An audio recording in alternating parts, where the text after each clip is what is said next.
Hi, my name is Heidi Rocky, and I run the teaching blog Rocky's Red Resources. I have been teaching for 15 years, and I've been really lucky to have a pretty diverse career. I've taught in Georgia, I've taught in New Mexico, I taught in Morocco for 3 years, I homeschooled, I've taught in the computer lab.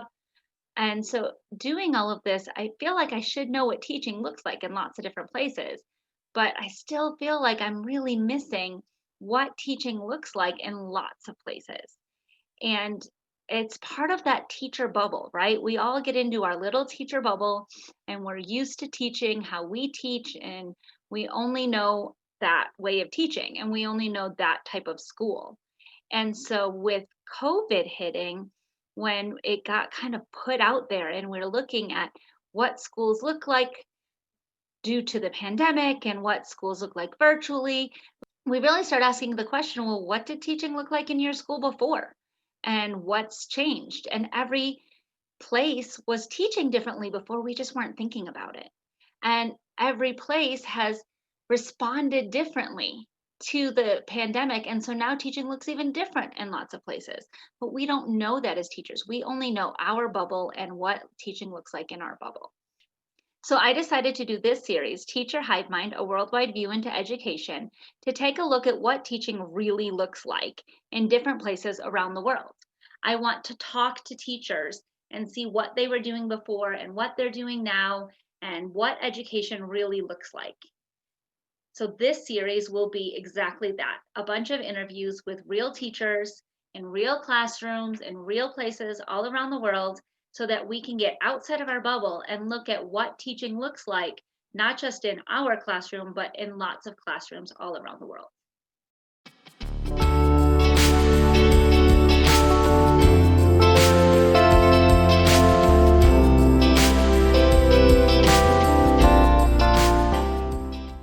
Today, I'm talking to Billie, who actually teaches in the same district that I teach in here in New Mexico. It was very interesting to interview her because a lot of her answers are things that I know because we teach the same grade in the same system. However, Billie has a different perspective on teaching that I really thought was important for everyone to hear. In addition to being a first grade teacher, she's our union president and she is running for office and being able to take the things that we talk about as educators to a much wider audience. So I felt like it was very important to gain Billie's perspective on teaching through this pandemic. So let's jump right into the interview. I have been a teacher since January of 2014, so just over 6 years. Wow. And you came into education as a second career, right? What did you do before you were an educator? Actually, it was like a third or fourth career. I've done a lot of things actually. I wanted to be a teacher ever since I was in fourth grade. My fourth grade teacher, Mr. Mullen, really inspired me to be a teacher because he was so remarkable. And I graduated from high school. I tried to go to school to be a teacher, and life happened many times. I actually dropped out of college several times just because things were really difficult. And eventually, I became very determined to follow this passion that I had for teaching. And so I went back to college at 41 years old, graduated at 43, and started teaching, like I said, in January of 2014. And it's the best thing I've ever decided to do. I love teaching. Before that, I was a small business owner. I was an administrator. I worked in healthcare. I worked in restaurants and all kinds of other careers. I've done all sorts of things before teaching, but I was meant to be a teacher. First grade, they're so little. They are. I just moved to first grade and I'm having that adjustment issue. I'm like, they're just babies. Yeah, it was funny because I started it actually gets smaller and smaller. I started teaching in fourth grade, and then I moved to second grade, and then first grade. And I told my admin, "Don't you dare put me in kindergarten." Yeah. How many kiddos do you have, Yeah, and what totally. We type have of six teaching are kids. you doing? So this year I have 15. Due to COVID and the state requirements and everything, my class size is much smaller than usual. And as far as the type of teaching, I'm just a general education. I shouldn't say just, that's like a demeaning term for everything we do. But I teach general education. I am TESOL endorsed, teaching English as a second language, but I'm not utilizing that endorsement this year, just teaching general education. And I love it. It's a wonderful grade, and I have a really sweet class. Awesome. And you guys are face to face. You have your kiddos in class with you? We are. I actually chose, yeah. Yeah, and I chose to do face to face. I contemplated requesting doing virtual, but you know, there are a lot more people who have underlying health conditions or families that have health conditions, and I just felt like it wouldn't be fair for me to take a position somebody else needs. And so I am healthy, and I am able to teach face to face, and so that's why I decided to do that, because I think the virtual thing is much more highly needed from other teachers. So. And can you explain how Rio Rancho is doing that? Because I know I've talked to other teachers in other places who are doing the virtual and the face-to-face. And so can you explain how Rio Rancho has that split up? Yeah, it's an interesting way to approach it, actually. What they've done is they're doing it in stages. So can pre-K, because we do have some pre-K students, pre-K through third grade are in class every day, Monday, Tuesday, Thursday, Friday, and they're there full time, except for Wednesday when the building is cleaning. But the class sizes are small unless there's enough square footage in an area to have more students. So for example, my classroom is isolated to one room. And so because it's one room, that square footage doesn't allow me to have more than 16 students. So I have 16 students in my classroom that are 6 feet apart all the time. But I have a colleague in first grade who has a room that has the dividing wall that can be moved. So what they've done is they've moved that dividing wall, and she has essentially 2 classrooms. And so she can have 20 students spread out in those 2 classrooms and have them 6 feet apart. So it depends on the makeup of the school building, how they do that. But those students are seen every day. And parents were given, and all parents throughout all grades were given the option of doing virtual or online. And so then we have 4th, 5th are hybrid. Middle grade, those upper grades are, they're hybrid. So they come in 2 days and they learn online 2 days, and then they switch. And so the teacher will still have a full class load, but she or he won't have all the students in the room at the same time. And then they're phasing in middle school and high school. Those students are still online right now. So. Yeah, my boys are ready to be back in the classroom. I bet. You know what? It's a really hard situation for families. It really is. And there aren't any good answers. There just aren't. No matter what we do, nothing is going to fit everyone the way we're used to it fitting. So it's hard. How many virtual teachers do you guys have per grade level?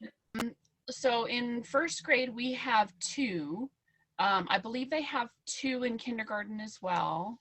Second grade has, I want to say they have 2. It might be 3 in second grade as well. But they have roughly 2 or 3 per grade level for our school. Okay. And I think that seems like it's fairly common from what I've heard from other teachers too. Mm-hmm. Do you want to talk about, so I know you already talked about the 6 feet and the spacings and the small class sizes, which I think is going to be actually the biggest bonus to come out of this pandemic. But do you want to talk about the other protections and things that are in place to make it safe for you and your kiddos to be in that classroom? You know, and I've actually found, so I think, you know, I'm the president of our teachers union in Rio Rancho. Mm-hmm. And so I hear a lot of things at different schools, and I think every school does something slightly different. And so our school, now there are some things they have to do because they're mandated from the state that every school is doing the same. So for example, if a student or a staff member has symptoms or has a fever or anything like that, there are specific protocols in place for that. And so those are things that are consistent from school to school. Some things that my school are doing schools, for example, seems like a very minor thing, but it is amazing. Our admin had staff, some of our staff put, we were coyotes, and so we used paw prints, and they put paw prints in the hallway using applique stickers, so the kids can be 6 feet apart when we're walking down the hall.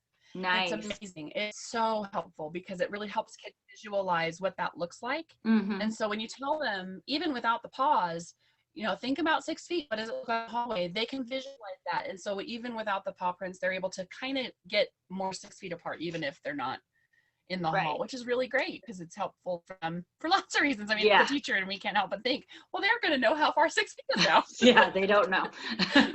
So that's one thing. Other things too,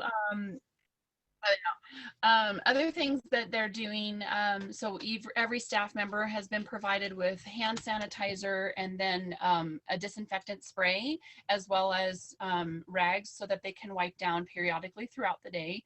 And those get washed and then replaced so that they're not used over and over again. Staff members have been given face shields to wear with their mask if they want to.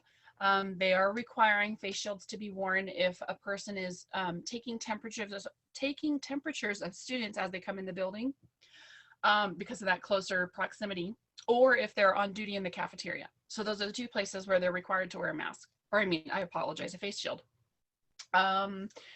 There are so many safeguards that have come down from the state that all of the schools are following. So anyone entering the building has to have their temperature taken. They have to sign in and sign out so that if there's an outbreak, there's contact tracing and they know when someone was in the building. The front office have shields on the counter so that when people come into the office, they're protected from visitors. There are so many safeguards. It's hard to list them all. Yeah. And then, with the union and the district actually worked together to make sure that all of the state things are being followed, as well as some other things that we worked together to make sure that folks really felt like they were safe and had the district and the union are working on their behalf to make sure that they're protected when they're at work. So people overall, at least at my school, from what I've seen, are following the safeguards and they're really doing their best to keep the masks on all the time, unless they're eating or drinking. Teachers are staying 6 feet apart from students. It makes teaching hard because teaching is such a relational thing, and you do interact with students and sometimes you get close to them because you have to help them and to support them with their work. But one of the things that we've been told is if a teacher needs to help a student, they can be in close proximity to a student for no more than 3 minutes. If they're both masked and in proximity for less than 3 minutes, it should be safe. So we can still offer those kind of one-on-one supports as we're doing work out today. How do you think all of that has changed your teaching? I guess the question is more of how does your classroom look now, and not just like physically, but like the engagement and the pedagogy in comparison to last year at this time? Like, what's that difference for you that you're seeing? So some of it's really good and some of it's not so good. Some of the talked about, I have a smaller class size, and that's really helpful. I think in a way I'm kind of excited about that because I have a feeling a lot more success and growth with students over the course of the year, which I've already seen phenomenal growth since the beginning of the year. And I think it's because I'm able to attend to individual needs more readily because it's a small group. So smaller class size, that's a benefit for sure. I'm able to connect with students a little bit more directly because of that smaller class size as well. And I'm able to resources we have in the classroom so much more frugally because I don't have 25 kids to take care of with the materials that we have. So I'm able to piecemeal it a little better. I think they're going to last a little long. So those are some of the benefits that I can see. Now, some things have suffered, and one of the things that's suffered is I personally am really struggling with intervening for students. So if they're struggling with a particular concept, yes, I can give that one-on-one help for less than 3 minutes, but I'm used to having small groups come to a table with me and having a student read aloud for me, for example. I don't know how I'm going to make that happen in this current environment. So typically, like last year at this time, I would be sitting at a table with 3 or 4 students and have each student read aloud for me so I could hear what is their reading like. They understanding the concepts that we're teaching. Where can I help them? What kind of concepts do they need more support with? And I'm not able to do that right now. I'm still struggling with how to make that happen. I may end up trying to figure out a way to use technology to make that happen. So it's a thing I'm still struggling with, but I'm sure that, we'll be able to figure it out somehow. Yeah. And then there are things like having the students, they're struggling mostly with how they interact with one another. They're starting to get it. It's hard because this first part of the year, they've really struggled with, how do I talk to my friend in the classroom? How do we do those things that we normally do, like on the playground? We do have recess, and that's another safeguard put in place at our school. We have zones, so each class in first grade has a zone that they spend their recess in for that day, and so the classes aren't mingling. But it's still hard. They're in first grade. They're 6. Yeah. Well, add that How do you not keep only are they 6-year-olds from not touching each other? Yeah. I mean, I don't understand how you keep them from touch. It's hard. Well, and not only are they 6, but they are 6-year-olds who didn't truly finish kindergarten. We left in March. Right. I did teach first grade last year, so and at the same school. So I am familiar with what it should look like at the beginning of the year. And I will say that the students came in this year missing skills that they would have been taught at the end of kindergarten. And so I've actually found myself teaching a lot of content to kind of get them those skills so that we can move on in the first grade curriculum. And then, the social skills. A full school year is important. And, we kind of take it for granted, I think, the work that's done in the previous year and having that full school year. There are things that are missing for some students. How was the transition for you from virtual into the hybrid? I forget how many weeks it happened. It all feels like a blur to me. But how was that transition? Me too. It feels like a blur to me too. I get it. So we started school the first week of August, and then we came in person roughly like the first to second week in September. So it was about 4 weeks online. And that transition actually for us, I think it went really well. The whole time we were online, I kept telling the kids, don't forget, we're going to be back in person eventually. And these are the things we're going to have to do when we're in person. But, and I was trying to prepare them for the eventuality of being in person so that the transition would hopefully be not as rocky. And then when we got into the classroom, I spent, I think, the first day and a half to 2 days, like doing that social emotional kind of routine and expectations and that kind of stuff. Normally, when we get into the classroom at the beginning of the year, I spend the first solid week doing those things. And that was actually one of the benefits of having the online learning first, was once we got into the classroom, the relationships were already established to some degree, and so it was a lot easier to get going in the year. Like I was kind of like, I wonder if we could always do this in the summertime, have a little bit of time online to get ready and develop relationships. I don't know, because it was a lot easier when we got into the classroom. It was fun. It was actually really nice to do a few things to get us ready to go and then just hit the ground running, and I feel like that was kind of a benefit of it. How was virtual learning when you were doing it? When you were out and you guys were doing it, were all your students showing up? Was it productive? How did you feel? So at the end of the year, it was hard because not all my kids, they knew it was required learning, that I think that message of come if you can. And I understand the necessity of it because it was out of a concern for social emotional well-being for the students. And that's absolutely valid. But it made teaching really difficult because I didn't know who to expect and when, and my group was much bigger, so that, learning online with a bigger group was difficult, and making sure that they had resources to use was hard, and making sure everything was, it was new. And so it was very difficult because it was new. Online learning at the beginning of this year, I had a lot more time to prepare for it because I spent the whole summer looking at ways to make online learning engaging. I did some seminars and online things to make sure that I had tools that I could use to get the kids really engaged with online learning.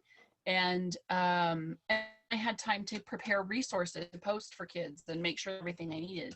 And I think that front loading for me was really helpful, because then that first month of school, I had routines already set for myself and for the kids, and it made Right. it much easier to do that learning. And I feel like it was pretty effective overall.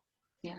I think that's a big part of it, is the routines for us, right? The kids will get used to whatever we tell them to get used Mhm. to, but for us, it's so different and it's so new, and trying to explain what it's going to look like to the kiddos if we don't know is so challenging. So, Absolutely. And our routines, they have a direct impact on kids. Whatever mhm, routines we have, like you said, they'll do just about anything. yeah, And so the way we do things has a direct impact on how the kids receive it. And that brings up a really interesting thing, actually. As I was planning lessons for virtual, and even now, I was constantly thinking about, how is this going to be received from students online? How is this going to be received online? Because it adds a whole other element to it that you don't anticipate. And making sure that it's literally everything. If I recorded a lesson, I wanted to make sure that I used words that could be understood without me having the ability to say, oh, well, what I meant was, I right. really needed to be so thoughtful about that. And so um, I think it's made me more aware of how I'm presenting stuff to students, even in live class, because it helps me, I don't know, communicate it in a different way so that it's a little more easily received by young learners. I'm a pretty good teacher, I think, but being thoughtful of how we're presenting stuff, it's added a different layer to my teaching that I think I'll appreciate for a long time. Well, and I know you're an amazing teacher, but I'm sure we can always make improvements, right? Oh, Like everybody can. I'm always like, oh, I should have done that better. I could have done that better. And I think I agree with you. This COVID has really helped me mhm. reassess how I'm looking at things and how I'm saying things. And I know another piece for me has been, I've had a few students who have been sick. They've gotten COVID negative tests and come back to me, but there were moments where they weren't there, and so they were quarantined. And so having to prepare lessons for them at home and making sure they're still prepared, it kind of got me thinking on the idea of, if we were to go virtual again, and how do you make that transition back out? Do you see that in our future this year, or have you had any thoughts about preparing for that if it needs to happen? That's a really good question. I personally believe, and this is my own conclusion based on what I've seen. This is not anything to do with what I'm told, just to be really clear. My perception of how things are and the direction New Mexico is headed in, I have a feeling that another closure and a virtual setting is very, very, very likely. And so I'm already getting ready for that. One of the things that I did very early on was kind of align my online things with the hybrid learning to make sure that it would be an easy transition no matter what we were doing. So it could be a little more fluid. So a lot of the things that I'm doing in class are still based on what we were doing in virtual, because Mhm. I don't want to have the kids go, it's all so different. I want it to be very consistent so that it's easier to transition. So one example is, even when we were virtual learning, I would, with one of my live meetings, we would work on this. It's a book called The Readers and Writers Journal for our curriculum, ReadyGen. And we would work in that together when I was doing a live meeting. And so I've continued doing that even in the hybrid version and with the kids in the classroom, because that way, when we go back to virtual, it's the same. There's Mhm. nothing different. The only thing is Yeah. they're listening to me on a computer rather than listening to me in a live fashion. Mhm. That's it. And so stuff like that has Mhm. made it easier. One of the things I'm actually preparing to do this coming week is our math curriculum. We currently work in the paper book, but the math curriculum actually has resources online that are fillable, and so the kids could actually do the work on the computer for the workbook things that they do with paper and pencil right now. And so what I'm planning on doing this next week is training them how to use those things. And then we're going to actually transition to using those online materials all the time so that when we do go into a virtual setting again, and I'm not saying if, because I think we will, Yeah. when we go to a virtual setting again, um, that way they already know what to do. And I don't Right. have to give them extra training after we switch, and it won't be as hard. Mhm. So things like that. But yeah, preparing and trying to keep things fairly fluid. It's hard. It's really hard. Yeah. Yeah, it is. And I think the what ifs for me personally have always been pretty challenging. The what if we're here, what if we're there, and so I love your idea of keeping it as fluid as possible. That way, what if it doesn't matter. Wherever we are, we're doing the same thing. Yes. Yeah. Consistency is key, and kids Yeah, respond really well to consistency. yeah, they do. So I want to step away from teaching for just a second and ask you about your campaign and your work with the union and just all the other ways that you're helping teachers, because I know that you're helping teachers in your school building, and I know that you're helping teachers just by being a teacher. That's what we do, right? We help each other, but you go above and beyond, and you have all of this extra stuff, and I would love for you to share some of that with us. It's something I'm so passionate about. I really love, the community of teachers, not just in Rio Rancho, not just in my school building, not just in the state of New Mexico, not in the United States, but over the globe.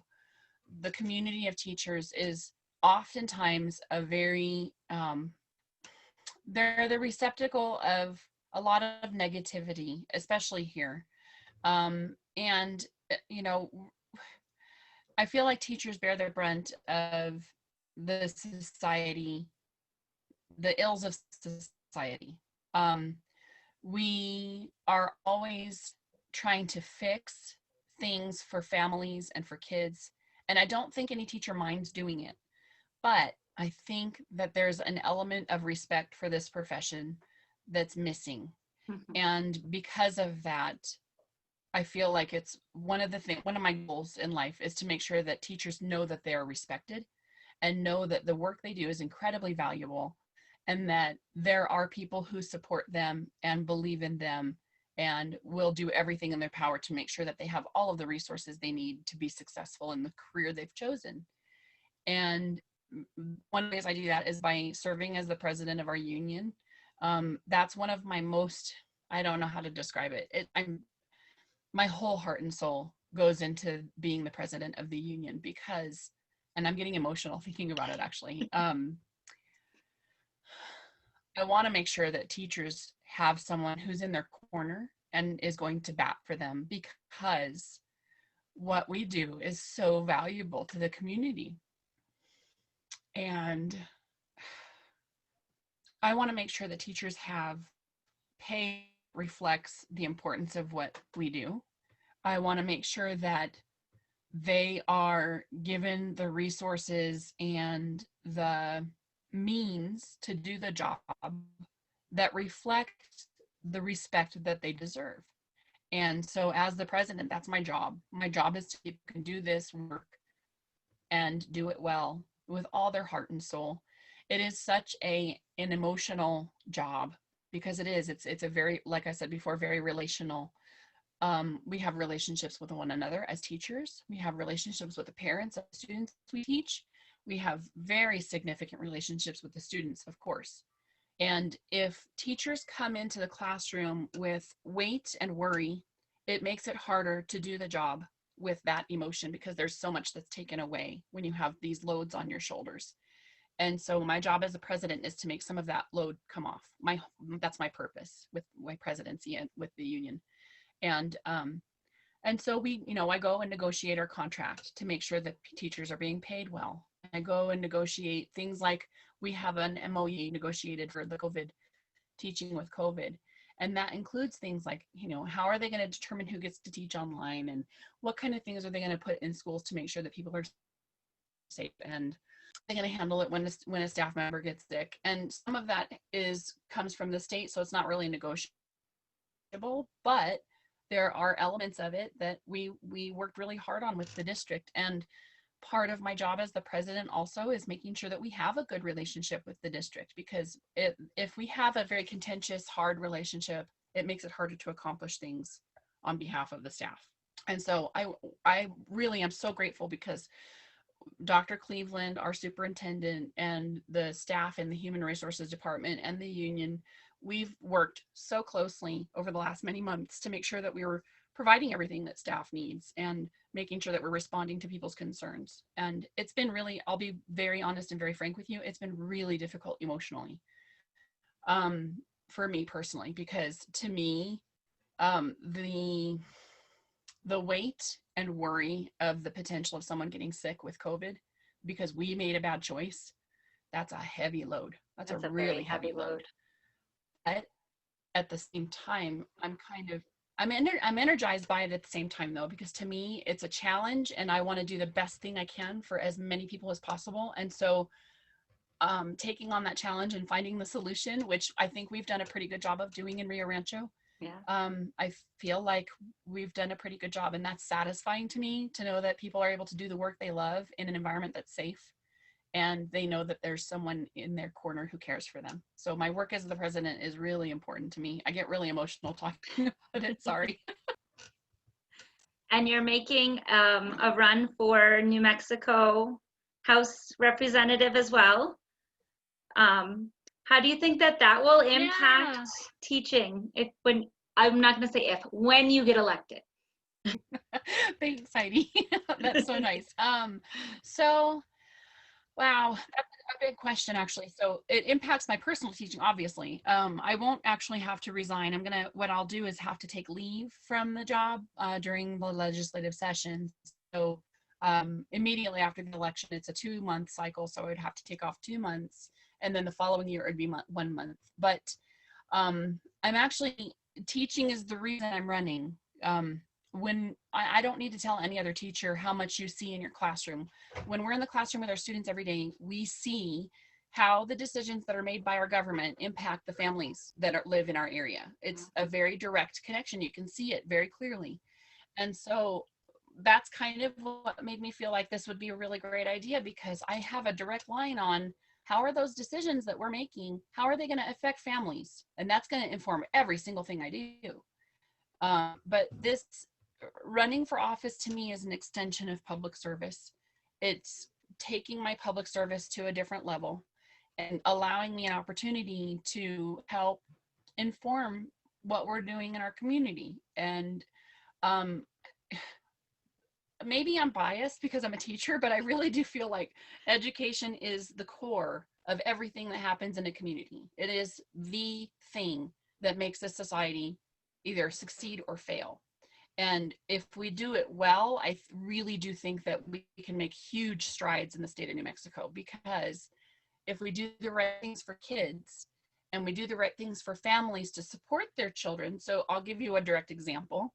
When a student comes into the classroom and they're hungry, or they don't have the supplies they need, or they don't have shoes that fit, those are worries for a student. And where do those worries come from? They come from home, because that family doesn't have the resources they need to succeed. So if we look at what we're doing for families to support them, and we look at what we're doing to support students in the classroom, we make those two things work together, we're going to do really well. It seems very obvious to me because it's what I see every day. And so I'm really looking forward to winning my race so that I can go and help make a difference for people right here in Rio Rancho. Well, I'm looking forward to you winning the race too. I feel like we need more teachers who are on the front lines doing that sort of thing, because we do have a very different perspective than other people, and government needs that perspective. Too often the people that are there are so far removed from the everyday of what we see, and I feel like you'll do amazing things. Thank you for that. You know, it's interesting because it's A debate that happens a lot with our House of Representatives, the New Mexico House and the Senate, is we are the only unpaid legislature in the entire country. It Wow. is not a paid position. And so that has benefits and some things that aren't really great. So the benefits are people run for the right reasons. They're not running because they're going to get paid a big paycheck. Right. They're running because they're passionate about supporting the community. The drawback to it is the only people who can afford to run are lawyers, doctors, and people who make a really good living.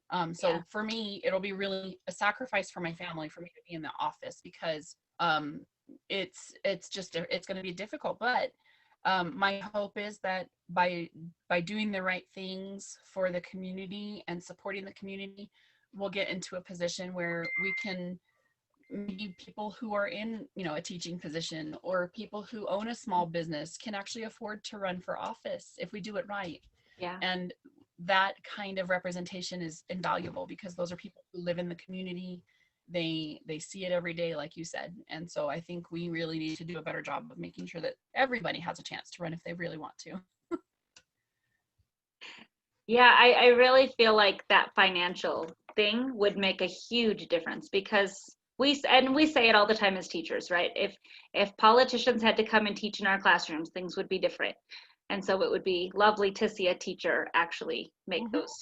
My final question is, what lessons do you think that we will learn from 2020? What have you learned personally, or what do you think education will look like because of this? Or, what are those big things that we're going to take away from this crazy year?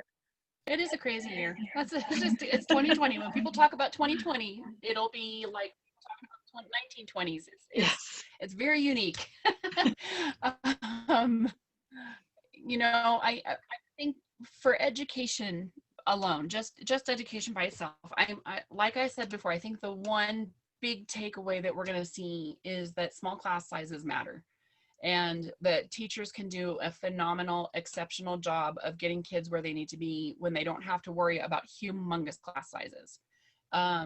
My first year teaching, I had, actually, you know what, I said a lie earlier. My very first class was a fifth grade class, but I only taught for a semester, so it doesn't count. But anyway. It all counts, in that I promise. Class, I had 30 fifth graders, and we were, I had 30 fifth graders, and we were in a portable. We were like little sardines in a tin can. And, and then when I was in fourth grade, I had no fewer than 25 kids. And then when I was in second grade, the smallest class size I had was 22.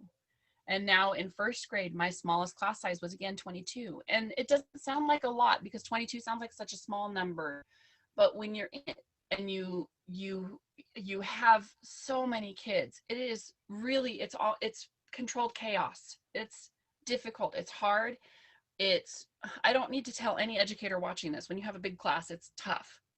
So I'm actually glad to have a class of 15 kids. It's something that I've never had before. It has definitely changed the feel in my classroom. It's much more personal. It's much more attentive. There aren't as many distractions because there aren't so many kids in the classroom.